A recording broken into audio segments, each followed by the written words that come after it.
way Bayern are right now, it's going to be difficult. It is imperative.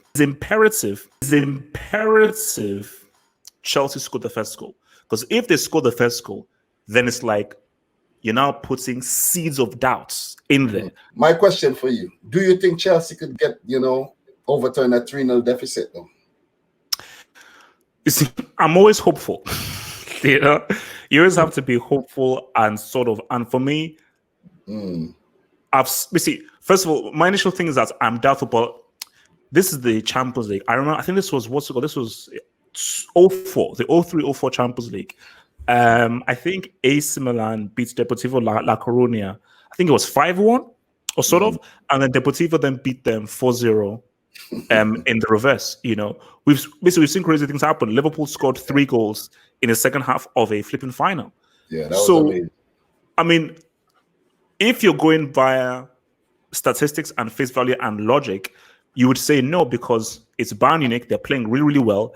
They're looking really, really, really, really good, and they feel that. And Neuer even came out and said, "No, we can do something this season. We can do something this season." And I think, so let me just first do with the whole Chelsea Bayern thing. Who scores the first goal will be key. If Bayern scored the first goal, it's a wrap. It's over.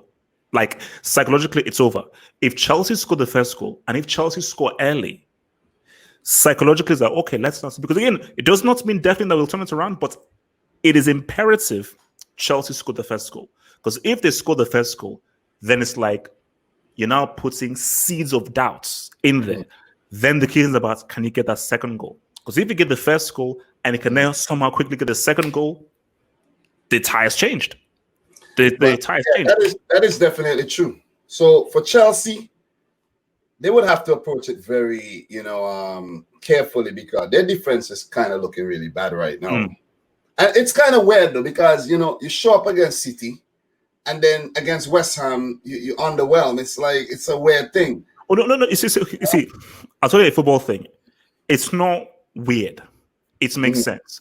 And this is a kind of like football adage is: how do you play against a team that gives you space?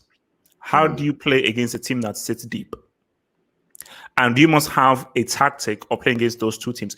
Against any Pep team, even Man City, they will always give you space.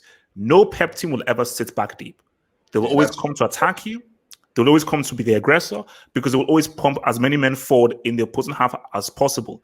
And they will be very happy to be light at the back. So Pep doesn't want aggressive defenders. He wants intelligent defenders that can read the game, because he just wants defenders who can intercept because of the high line.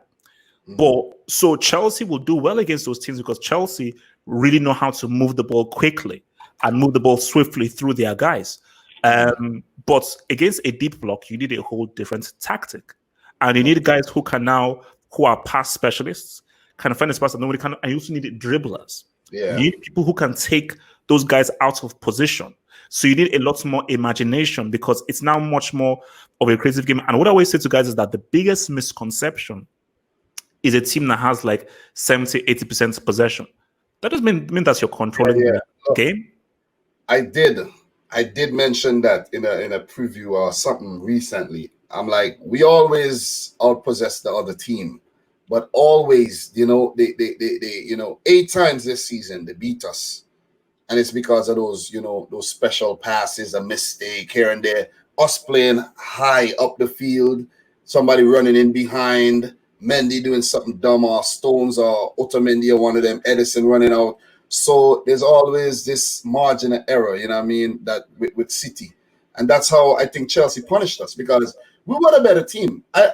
We were a better team, but that Mendy mistake, and then that Fernandinho handball, which, and then there was a clearance off the line. There was but we were peppering Chelsea on the other side, but we just weren't scoring. No. Again, it's like those moments.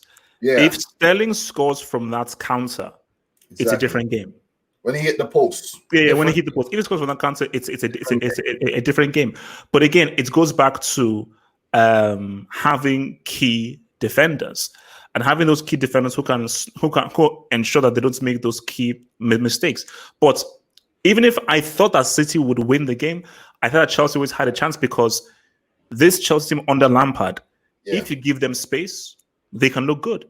because they know how to move the ball well, and they've got guys like a Willian and a Pulisic who can be very dangerous on the counter-attack. So a team who knows how to play well on the counter-attack will always give a Pep team issues and problems.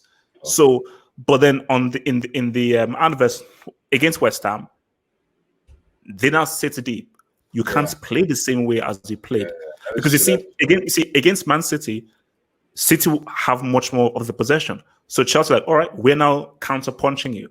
But now when Chelsea now have the possession, they're like, oh, what do we do? See, City against the West Ham, more likely than not, they will beat them because City know how to use the ball well in high position because City have got cleverer, better pass specialists. Chelsea do not have a single pass specialist in the entire team, which is crazy. What about Jorginho though? You know, but he wasn't playing though. See, for me, Jorginho, I would call him. He's like Toni Kroos. He's a good passer. You see, a pass specialist is David Silva. De Bruyne. David Silva, De Bruyne are pass specialists. So in that final third, they can produce a through ball that can lead to a chance. That's not necessarily what a Jorginho would do or what a Jabi Alonso back in the day would do. Like they can do it, but they're not playmakers. On a consistent basis, they don't do it enough. Yeah. Do it enough. So question while we're on Chelsea Champions League, you think they're hopeful of they could because you get 2 goals early, it's a whole different ball game. But the way Bayern are right now, it's going to be difficult. And for me, I'm going to say Chelsea are out of the Champions League. But you guys still have the FA Cup to look forward to, and you play United, which you guys are capable of beating United, but they're also looking very good. The FA, and you still have to meet City or Arsenal in the final. So that's Chelsea's season could still be successful.